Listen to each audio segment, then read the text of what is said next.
a word rarely spoken, at least not out loud, by automotive executives is disruptive. Yet that's the way Manfred Fitzgerald, the global head of Genesis, the brand spun off from Hyundai in 2015, does something that is also automotively unthinkable, praises Tesla's Elon Musk. He told me he credits Musk for disrupting the auto industry, which he thinks was long overdue. Genesis, of course, is also focused on the luxury end of the market. And so Fitzgerald and his colleagues are fully cognizant that Tesla is, at least in terms of MSRP and numbers of vehicles delivered, doing extremely well among the well-heeled. Tesla, lack of profitability notwithstanding, is managing to siphon off customers who would otherwise be buying a Mercedes or a BMW.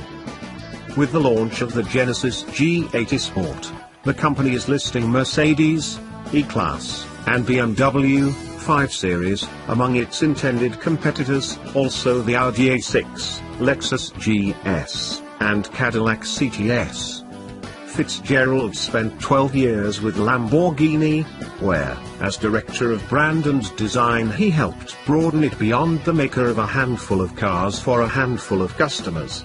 He says that he and designer extraordinaire Luc Donkerwald, who has joined him at Genesis, now face the challenge of establishing it as a high-end brand to be taken seriously, and he realizes that what may have worked in the late 19th and early 20th century just isn't going to cut it.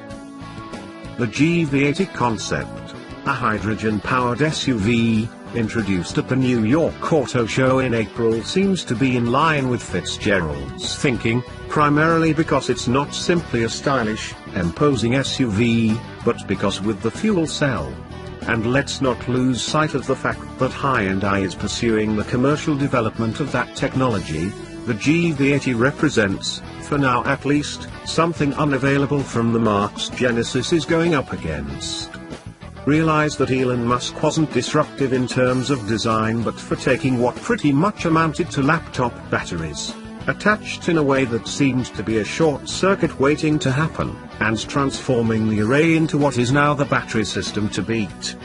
That is the sort of disruption Genesis undoubtedly needs to create to get a foothold in the market.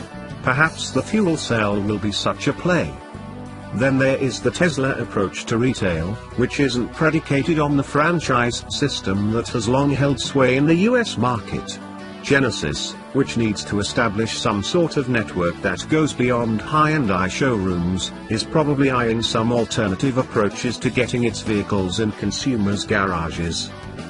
It is interesting to note that one thing available to new Genesis customers is Genesis Service Valet, described this way on the Genesis website: "You may never set foot in our service center.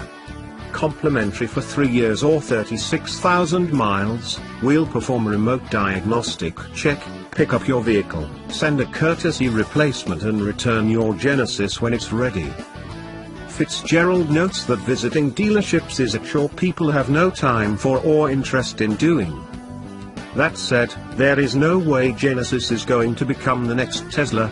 It has its basis in an existing car company. Tesla was non-existent prior to 2003. Musk had the opportunity to make it up as he went along. That's not something Fitzgerald and his colleagues can do.